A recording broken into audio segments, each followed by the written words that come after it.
होगा वो specially photosynthesis. फिर फोकट में गाली खाओगे। अब होता होगा मतलब क्या है? Again you are again willing again. मतलब अच्छा मतलब हमको समझ। हाँ, अगेन डिफाइन योर आंसर। सिर्फ बी ए जे स्टूडेंट। आप सर जानते हो कि ऐसे बोलते ही मैं चिढ़ूंगा, तो काय चिढ़ा रहे हो मेरे को? बोलिए। सर रेस्ट्रिक्शन सर पूरे दिन को पूरा 24 आवर्स होता है, लेकिन रात को फोटोसिंथेसिस बंद रहता है। तो इसलिए कार्बन डाइऑक्साइड बाहर आता है तो कूल एटमॉस्फेयर होता है, तो हम थोड़ा डिस्टिंक्टली बोल सकते हैं। चलो, और any other answers? When does respiration take place? क्योंकि अगर आप ढंग से विकिपीडिया पढ़ोगे ना, उसका आंसर उसके नीचे ही लिखा है। बोलिए। Anybody else? फटाफट। एक्चुअली अगर इसको आप थोड़ा सा भेजा यूज करोगे ना, तो यह आंसर आपको आ जाएगा। Why you tell me? Because what is the product of photosynthesis actually? Photosynthesis का प्रोडक्ट क्या है? Glucose sir. C6H12O6 plus CO2 plus H2O। Yes sir. देख रहे हो, ये सब जो है ये गरिमा लोग का क्लास का आंसर है।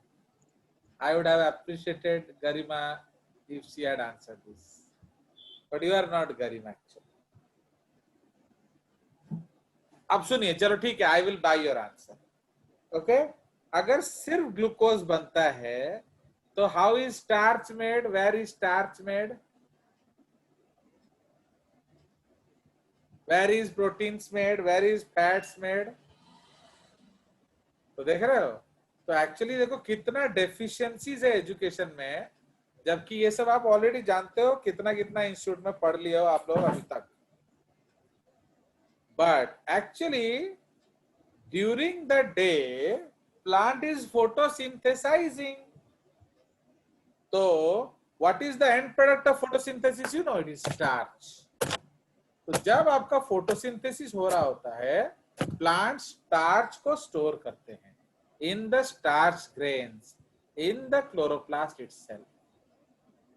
जब वो काम बंद होगा तब वो उसको भेजते हैं फ्लोएम में। तो फ्लोएम में भेजने के लिए वो कौन सा रूप में भेजते हैं? तो they are sending it as sucrose. Sucrose. Now this will go in the fluid and it will go to different cells, है कि नहीं? अब ये आपके अलग अलग सेल्स के पास जाएगा एंड जाने के बाद it will be converted into what? It will be converted into glucose and then we will respire. तो इसलिए रेस्पिरेशन कब होगा? बोलो। रात में, क्योंकि शाम तक तो वो सुक्रोज भेजना शुरू करेगा। Sucrose will reach each and every cell. By the time sucrose reaches each and every cell, then they will break it down to glucose and then they will start their respiration. तो understand? तो इसीलिए respiration जो है, जो जो actually the concept of cellular respiration, it will occur on the night. Now ये एक और रीजन है क्योंकि photosynthesis can not occur in the night. तो जो आपका डार्क रिएक्शन है वो डार्क में क्यों नहीं हो सकता है? क्योंकि सेम एंजाइम्स रेस्पिरेशन में भी यूज होते हैं। अगर आपको ध्यान है, C3 साइकिल में एक स्टेप है रिवर्सल ऑफ ग्लाइकोलाइसिस। ओके, जो हमारा रिडक्शन स्टेप है ना, जो डार्क रिएक्शन का 3 स्टेप है। First one is your carbon dioxide fixation, second one is reduction and third one is what? Third one is your regeneration of RUBP, है कि नहीं? तो थर्ड वन जो है वो रीजनरेशन ऑफ RUBP है। सो इसीलिए ये जो सेकेंड स्टेप है, इसमें क्या होता है? 3-phosphoglycerate is converted to 1,3-phosphoglycerate is converted to क्या? Glyceraldehyde 3-phosphate। समझ में आया? तो अब सुनिए, तो ये आपका ग्लाइकोलाइसिस का उल्टा है। ग्लाइकोलाइसिस में क्या होता है? Glucose, glucose 6 phosphate, fructose 6 phosphate, fructose 1,6 diphosphate, 1,6 biphosphate. Glyceraldehyde 3 phosphate, 1,3 bisphosphoglycerate, 3 PGA, Phosphate. 2 PGA, 2 PEP paper. And pyruvate. 2 pyruvate समझ रहे हो? तो जो चीज आपका डार्क रिएक्शन में होता है उसका रिवर्स कहाँ होता है? In the glycolysis. तो समझ रहे हो? तो जब दोनों एंजाइम्स वही है तो आप किसको कहाँ यूज करोगे? तो समझ में आया? तो सुबह हम एक बार यूज कर लेते हैं, शाम को हम दूसरे तरह यूज कर लेते हैं, एंड सो ऑन। देख रहे हो how serious this topics are in photosynthesis and so on. चलिए तो विल कंटिन्यू। तो यही सब डिस्कशन मैं आज करा रहा था। तो वो बच्चे बोले सर हमको सब पढ़ा दो, ये पढ़ा दो। वो लोग सब देख लेता है जो इधर उधर का बुक्स, स्कॉट की रिएक्शन पढ़ा दो, ये पढ़ा दो। मैंने बोला बेटा पहले स्कॉट की का नाम समझ लो फिर आगे पढ़ भी लेना। तो वही चीज है, पढ़ लेना इज नॉट इम्पोर्टेंट, उसको हजम करके अच्छा टट्टी करना, स्मेली टट्टी नहीं करना इज मोर इम्पोर्टेंट। तो इसीलिए अच्छे से हजम करो एंड नॉन स्मेली टट्टी करो ताकि दो लोग भी खुश रहे और तुमको भी समझ में आए ना। क्या बोल रहे हो देवी प्रसाद? चलिए इसीलिए अभी अगर हम लोग सेल वेल थोड़ा अच्छा से करेंगे ना वो टॉपिक आराम से समझ में आएगा। ठीक है, चलिए इंशाल्लाह। So will go ahead now. So please as a request be serious, because देखो मैं चाहता हूं कि आप सब जीतो, बट उसके लिए आप लोग को भी मेहनत करना जरूरी है। समझ में आया? तो इसीलिए please be honest and serious, watch the videos and always right comments. Suppose आपको उधर कोई चीज समझ में नहीं आया तो आप उसको करो। वीडियोस का एक सबसे बड़ा प्लस पॉइंट क्या है, आप उसको पॉज करके आप दोबारा रिवाइंड कर सकते हो, बट जेजेएस क्लास को तो रिवाइंड नहीं कर सकते ना। तो इसलिए ऑलवेज वीडियो का अपना एक एडवांटेज होता है। And already there are 550 videos.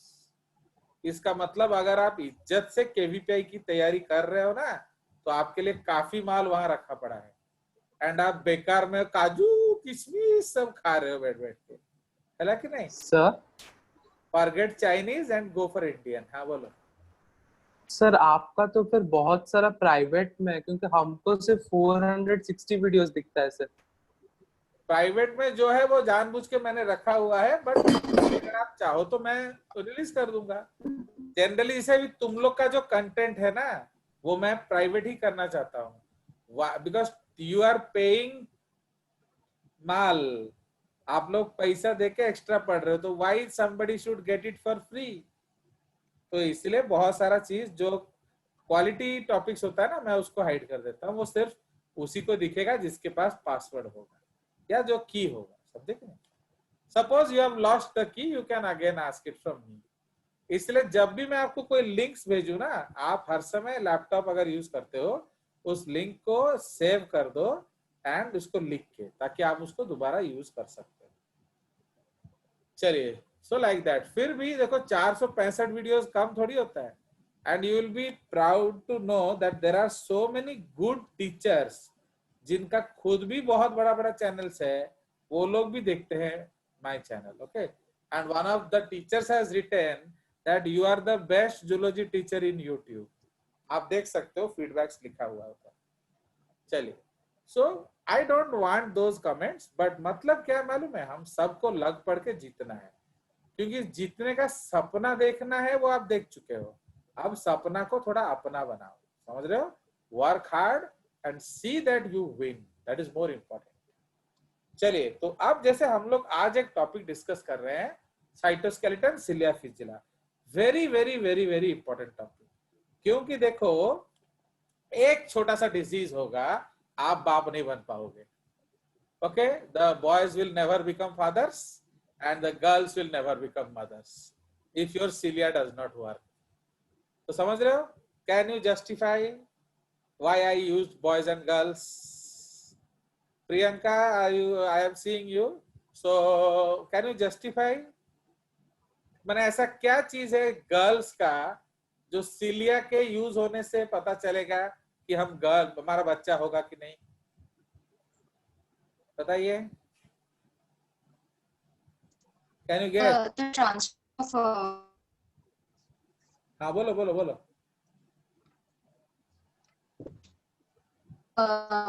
menstruation is the movement of menstruation का सिलिया से कोई रिलेशन नहीं है ना. सिलिया को सोच के बताओ. सिलिया को सोच के बताओ. Devi Prasad, you think about the males. Why you cannot be a father if your cilia does not work? Daldi, any guess in boys? बताओ. शायद हम ऑलरेडी लिख चुके हैं वो बात.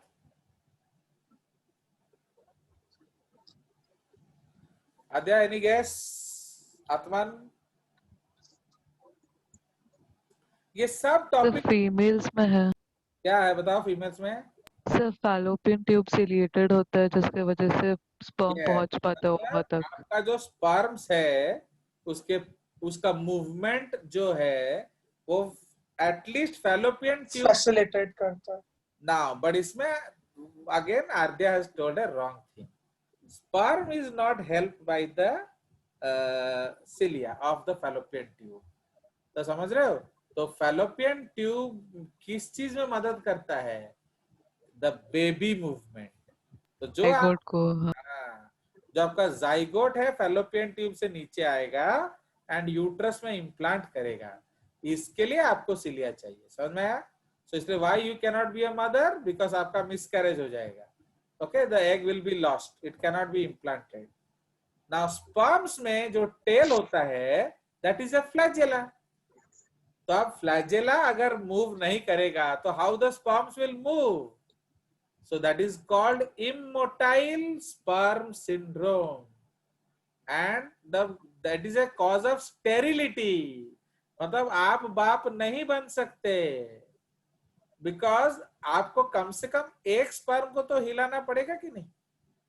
But it is a matter of debate कि ICSI से उसका बच्चा हो सकता है कि नहीं. because आजकल हमारे पास एक टेक्निक है इंट्रासाइटोप्लाज्मिक स्पर्म इंजेक्शन. तो ये आप लोग के पेरेंट्स को एक बार पूछ लेना इफ दे हैव, बिकॉज हम लोग को उतना आइडिया नहीं होता है कि can a sperm with immotile sperm syndrome be used in ICSI, ICSI. ठीक है. I will ask also, some of my students parents are also there, तो उनसे भी हम पूछेंगे. ठीक है.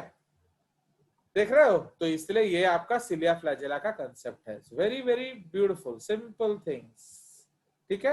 नाउ जो हम लोग डिस्कस कर रहे थे spindle fibres. Now spindle fibres भी आप देखोगे 4. तो यस्टरडे जो हमारा क्लास कट गया वो कब कट गया कि जब मैंने पूछा था that why we use bamboo to move the boat. Suppose आप चिलिका विलिका गए हो तो आप देखोगे बैम्बू जो है उसको हम लोग यूज करते हैं किस चीज में? वो माने जो आइलैंड से समुद्र में जाने में. फिर आगे हम मोटर यूज करते हैं. Can anybody tell me why? Any guesses? Sir कम पानी पानी कम होने की होता है. वजह से. पानी होता है. पानी कम. हाँ बोलो बोलो समीक्षा. शुरुआत में पानी कम होता है. तो पानी कम होने से मोटर चलाने में क्या दिक्कत है? मोटर ग्राउंड हिट कर जाए. उसको ओडिया में क्या बोलेंगे बोलो? अब उतना कम भी पानी नहीं होता इडियट. अब वो तेरा लैंड में बोट चला रहे हैं ना क्या हम लोग? उसको क्या बोलते हैं ओडिया में? You know that bamboo is called what? उसको कात्ता सर. कात्ता. Okay, because I belong to Chilika ना, I know very well. Actually क्या होता है, you are right, actually the land is very close, but why we can not use that motor? क्योंकि वहां दलदल ज्यादा होता है, lot of algae and all. तो क्या होगा, वो मोटर को जाम कर देगा. तो इसीलिए प्लस वो अनइवन लैंड होता है, तो वो कहीं कहीं थोड़ा डीप होगा, कहीं थोड़ा शैलो होगा, इस तरह से होगा. तो इसीलिए since the bamboo is reaching the ground, we are pushing it and we are pushing it. तो उससे हम लोग क्या कर रहे हैं, we are directing the movement of the boat and accordingly हम बोट को, उधर भीड़ भी होता है, बहुत सारे बोट होते हैं, तो उसको हम धक्का मुक्की करके बाहर निकाल देते हैं। बट आफ्टर दैट क्या होगा, आफ्टर दैट जब डीप वाटर आ जाता है तो हम मोटर यूज कर लेते हैं। तो similarly in spindle also there are 4 types of spindle fibres. Okay, यही तो डिफरेंस था। एक है आपका पोलर स्पिंडल। पोलर स्पिंडल का मतलब क्या होता है, जो इस तरफ से उस तरफ, आपको लिखने का जरूरत नहीं है, ये हम लोग सेल डिवीजन में लिखेंगे। पोलर स्पिंडल क्या होता है, एक पोल से दूसरे पोल के तरफ जाएगा, सो that is called polar spindle. तो उसका फंक्शन क्या होता है, सेल का शेप चेंज करने के लिए। तो सेल इज स्फेरिकल, तो जब हम एक पोल से दूसरे पोल में धकेलेंगे तो शेप क्या हो जाएगा आपका सेल का, वो पोटल जैसा हो जाएगा, परवल जैसा। That is called what, that is called जो क्या उसको कहेंगे हम लोग, वो थोड़ा सा परवल जैसा हो जाएगा, पोटल पोटल। फोरो सेप। हाँ सर फोरो सेप हो जाता है। नहीं, फारो का मतलब ग्रूव होता है, वो एलोंगेटेड, सपोज हम लोग कह लेंगे एलोंगेटेड हो जाता है, वो स्फेरिकल से elliptical, yes yes yes, elliptical हो जाएगा। ओके, नाउ एक और है आपका काइनेटोकोरिक स्पिंडल। तो काइनेटोकोरिक स्पिंडल का मतलब क्या होता है, इसको आप क्रोमोसोमल स्पिंडल भी बोल सकते हो। तो ये आपका पोल से स्पिंडल जाएगा क्रोमोसोम पे। थर्ड टाइप आपका होता है क्या, दैट इज कॉल्ड योर जो astral raise.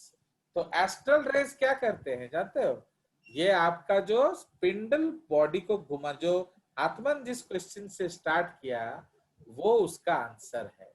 That actually Atman started that today's doubt कि सर आपका जो क्रोमोसोम्स के अनुसार सेंट्रियल मूव करता है ना सेंट्रियल क्रोमोसोम के अनुसार मूव करता है। I told that centriole moves according to the chromosome. तो क्या होता है, astral rays they push the membrane like that boatsman and they move the cell, the spindle fibers in the alignment of the chromosome। समझ रहे हो? अब जैसे हम लोग रोल प्ले करेंगे, सपोज 10 बच्चों को 5 इधर 5 उधर कर दूंगा, तो आप लोग हैं स्पिंडल फाइबर्स। तो suppose Manaswini is in front of Adya, suppose Adya Jena is in front of जेजेस, suppose Ayush Panda is in front of Tejas, Devi is in front of Arpit, Samiksha is in front of Swastidipam। तो आप लोग एक दूसरे से मिलेंगे, तो you have to come close to each other। अब बीच जो लाइन है सत्य सार्थक आत्मन अक्षिता जना अध्यक्षा विजिता ऋषिका तनया, तो ये लोग क्या है, ये लोग क्रोमोसोम्स हैं। तो अब सत्य is between Adya and Manaswini, तो आप सत्य जिस तरफ जा रहा है आपको उसके परपेंडिकुलर होना है। तो ऑल द फर्स्ट रो आद्या जेजेस तेजस देवी समीक्षा दे एंड मनस्विनी आद्या जना पंडा विश्वाला एंड स्वस्तिदीपन, हम लोग we will move according to how Satya Atman Akshita Aadya and Rishika moves. तो जब हम लोग एक दूसरे के परपेंडिकुलर हो जाएंगे दैट इज कॉल्ड मेटाफेज। समझ रहे हो? इसलिए जब मैंने आपको बोला है ना, जैसे एक सुंदर सा डायग्राम बनाऊंगा, एक diagram that is the summary of mitosis meiosis. And you know ये क्वेश्चन कहाँ आया था, INBO। तो इन INBO they asked only one question, but वो क्वेश्चन अकेला sorry INJSO not INBO, INJSO, वो एक क्वेश्चन मैंने दिल खुश कर दिया। मैंने वो क्वेश्चन जिसने कर दिया उसका माइटोसिस मियोसिस क्लियर। तो इसीलिए what is the difference between prometaphase and metaphase बताइए। कब हम प्रोमेटाफेज बोलेंगे, कब हम मेटाफेज बोलेंगे, जल्दी बताइए। तो व्हेन योर स्पिंडल, जैसे अभी हम लोग ये जो कसाकसी कर रहे हैं, हम लोग हाथ पकड़ लिए सारे, तो आद्या सिंह, जेजेस, तेजस, देवी एंड समीक्षा होल्डिंग हैंड्स, उधर आद्य जना, अर्पित, स्वस्ति दीपन, Priyanka and Manaswini holding hands. तो हम लोग जो हमारे सामने जो है आद्य जना, आद्य सिंह के सामने सत्य है, जेजेस, अर्पित के सामने आत्मन है। तो हम लोग क्या है, वी आर स्टैंडिंग इन पर, हम लोग को उनके परपेंडिकुलर आना है, तो we have to come perpendicular to them. Do you understand? जिस moment all of you are perpendicular, locked, so that is metaphase. If you have seen that, अगर आप लोग एयर फाइटिंग करते हो, तो suppose you are playing pilot, तो क्या होगा तेजस बाबू, किससे बात कर रहे हो? तो जब पायलट जब आप खेल रहे हो, मम्मी डैडी को भगाओ उधर से ना। तो आप जब आप पायलट खेल रहे हो, तो you are trying to shoot that plane, but आपका मिसाइल जो है वो कब शूट करेगा? जब प्लेन लॉक होगा। हाँ, आपको गोली चलाना है, चलाते रहो, बट जब तक आप लॉक नहीं करते प्लेन को, लेजर गाइडेड या गाइडेड मिसाइल हिट नहीं करेगा।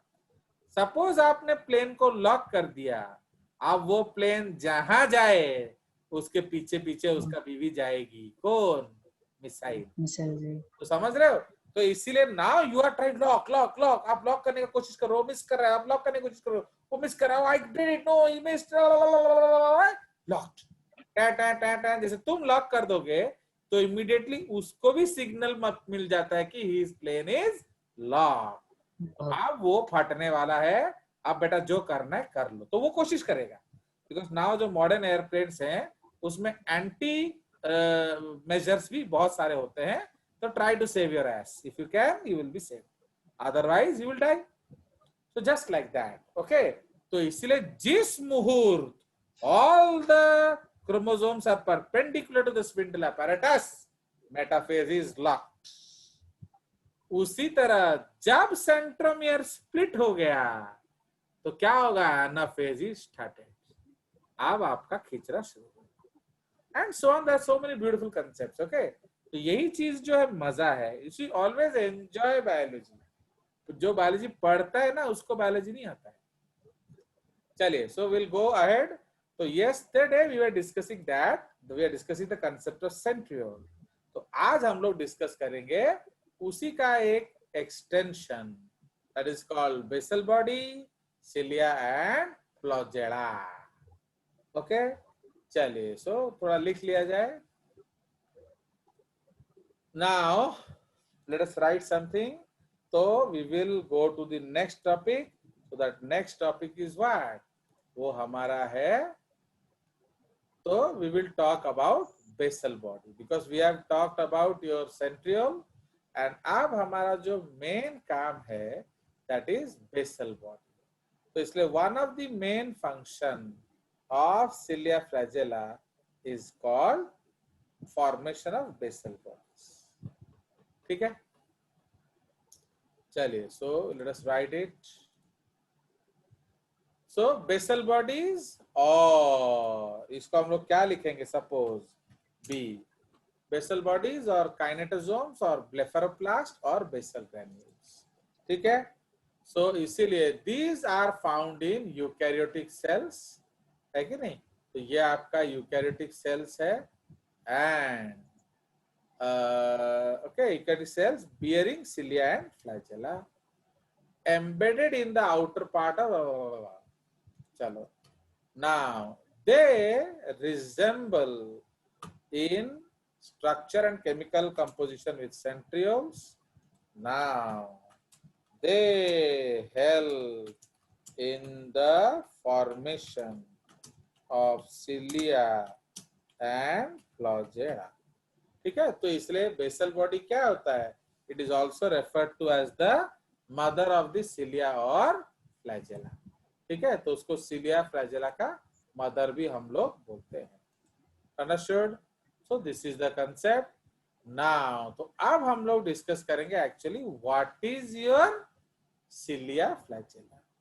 ठीक है, तो before writing it we will try to understand the diagram, and this diagram is again very very important.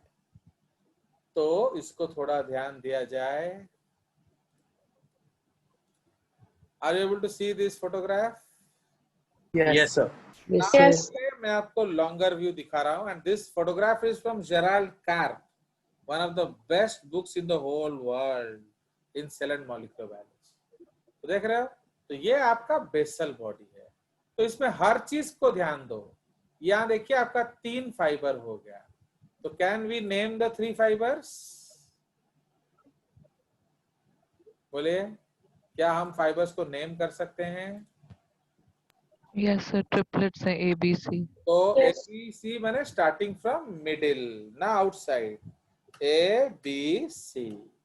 Okay, so ये आपका उसका आर्किटेक्चर है। इसका मतलब जो है वो सी जो है वो आउटर फाइबर है कि नहीं? इसको हम लोग इधर रख देते हैं ताकि इधर हम लिखेंगे क्या? सी बी ए। ठीक है, इसको थोड़ा ठीक से कर दें। सर ये क्या होता है? क्या? सर ये CBABC? अबे तू पिछले क्लास में नहीं था क्या? अच्छा वो ठीक है सर, ठीक है सर। तू मारने का बहाना ढूंढ रहा है जेजेस के साथ मस्ती करके। चल नहीं सर वो थोड़ा हाँ, बस इसीलिए तो बीच में बतियाएगा मम्मी डैडी से, तो कैसे होगा?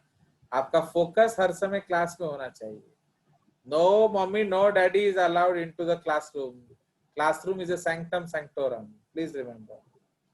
अब वो मम्मी डैडी अच्छा माने बुरा माने वो अपना हेडेक है, but I don't allow them into my class.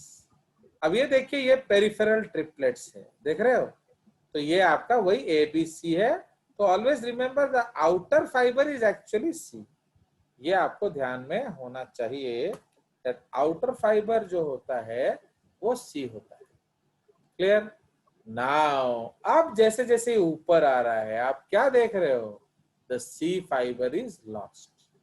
देख रहे हो? तो ये जो पॉइंट है, इस पॉइंट को हम लोग बेसल प्लेट भी बोलते हैं। Okay, so this point is called the basal plate. तो इधर आपका सी फाइबर गयो, एंड सो ये आपका हब है एक्चुअली। अगर इसको हम लोग इस तरह से लिखें HUB, तो ये आपका हब है। Fine, so this is basically the hub, the proteinaceous hub, ये सेंटर वाला। And these purple lines are what?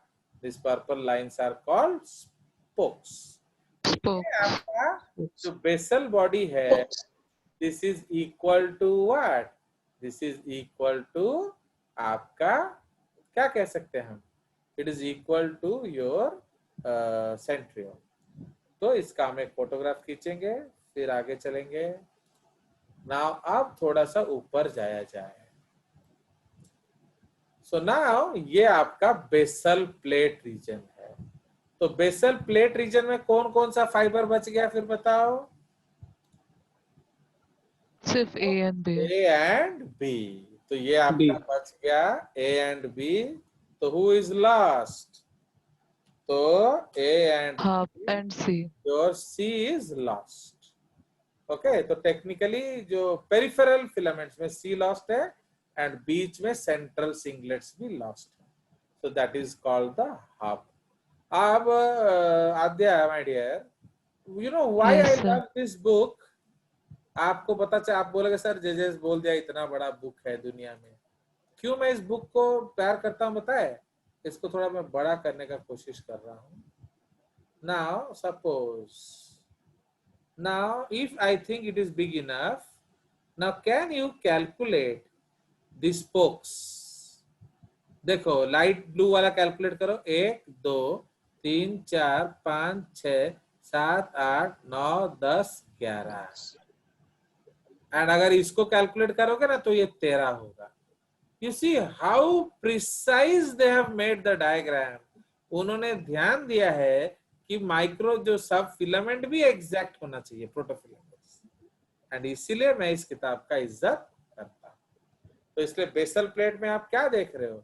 इसमें 9 पेरिफेरल डबलेट्स हैं। Okay, and there is no central singlets. ठीक है, इसमें कोई भी सेंट्रल सिग्नेट नहीं है। ये लाइट ग्रीन वाले को हम क्या बोलेंगे? बोलो, दिस लाइट ग्रीन प्रोटीन्स को हम लोग क्या A B linker. AB linker. A B AB linker. Linkers. Linker. ठीक है, तो ये आपका AB लिंकर्स होता है। एंड ये किस प्रोटीन से बना होता है? So this is Nexine. made up of Next thing. nexine. ये Priyanka, I will be calling you after the class. Is it audible to you? चलो, सो इसलिए सो नहीं जाना, I'll immediately I'll give you a call. ये आपका AB लिंकर हो गया, समझ में आया? तो this is your AB linker. अब ये जो छोटे छोटे क्या बना है मालूम है? दे आर कॉल्ड आउटर या inner hooks of A fibre. ठीक है, तो ये आपका है, ये डाइनाइन आर्म्स होता है जिसमें ATPase एक्टिविटी होता है। समझ में आया? तो चलिए इसको भी सेव कर लिया जाए। आप लोग को तो चाहिए नहीं फोटोग्राफ्स, पर फिर भी मैं अपना दायित्व निभा कर दे रहा हूँ। तो लाइट ब्लू वाले 10 है, क्या? 10 है, 10. नहीं नहीं, अगर ध्यान दोगे 11। बट डार्क ब्लू 9 है क्या? और कॉमन में 4 है। क्या क्या? सर लाइट ब्लू वाले 10 है, डार्क ब्लू वाले 9+4 है, 4 वाला मिड रीजन में। ओके, हाँ चलो वो देखेंगे अगर उसको ध्यान से। तो इसमें कितना? 3 3 6 4 10। 10 है। तो इसमें 13 है, इसमें Yes. 13 है, इसमें 13 है। Yes sir, Yes, yes sir. Sir. They have missed it और क्या? ओके, या फिर ऐसा होगा कि वो लोग इसको 9+11+13 के जगह पर वो 10+13 बोलते होंगे, समझे कि नहीं? तो लाइक दैट, तो वो भी हो सकता है ना, जो प्रोटोफिलामेंट एक्सचेंज कितना होता है, तो कार्प में शायद 10+13 लिखा होगा, उसमें ऐसा भी कोई नहीं है। We have to see what it is written there. Now अब इनको देख लीजिए, इसको हम लोग शैफ्ट कहते हैं। दिस इज द शैफ्ट, या शैफ्ट ऑफ सिलिया हो फ्लैजेला हो। See cilia flagella everything is same except the size and the function. ठीक है कि नहीं? तो अब यहां देखिए, ये आपका आ गया शैफ्ट। तो शैफ्ट में आप क्या देख रहे हो? तो उसमें भी आपका AB लिंकर होता है। ओके, तो you will find the AB linker. Okay, तो ये जो है, ओके, तो ये जो आपका है, ये AB लिंकर्स होता है। ठीक है, this is the AB linkers. Now ये जो आउटर एंड इनर आर्म्स है, तो this is the outer and inner arms of A fibre. ठीक है, तो ये किस चीज से बना होता है? डाइनेइन। तो डाइनेइन ही वही प्रोटीन है जिसमें ATPase एक्टिविटी होता है। Fine, so this is the same protein which has ATPase activity. Clear? चलिए, अब यहाँ आप देख रहे हो क्या? ये आपका 2 सिंगलेट्स हैं, ये 2 सिंगलेट्स आ गए। So that is why these are the 9 peripheral doublets and these are 2 singlets. इसलिए इसका जो हम अरेंजमेंट को क्या बोलेंगे? 9+. 9+2।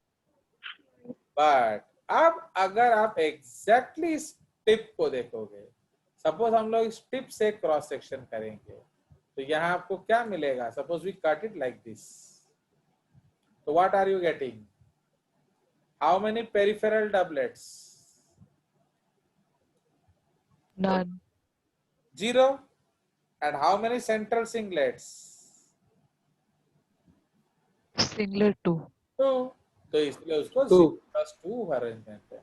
And any exam you give, तुम बोलोगे सर ने आज पूरा दिन बर्बाद कर दिया गप सुना के, बट मैंने क्वेश्चन बता दिया कि मैंने आपको हर दिन क्या प्रॉमिस किया है, हर दिन पे आपको एक क्वेश्चन मिल जाएगा। तो यहाँ तो 2-3 क्वेश्चन मैंने आपको दे दिया, एक तो नेक्सिन डाइनेइन दे दिया, एंड ये गारंटेड क्वेश्चंस है, वन और the other exam they will come. And what is the microfilaments of basal body?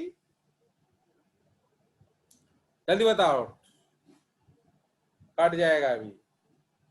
Basal body का क्या है? 9 triplet plus 0, basal plate 9 doublet plus 0। उसके बाद आपका जो shaft 9 doublet plus 2 and tape 0 doublet plus 2. कोई शक? नो नो सर सर ये जो 5 No, से sir. आज मैंने आपको बता दिया, या आप कोई भी नीट पिट का एग्जाम दे दोगे प्रैक्टिस आज के डेट पे, आप देखोगे ये एक क्वेश्चन हो गया। तो आज मेरा काम खत्म। So do you understand? So this is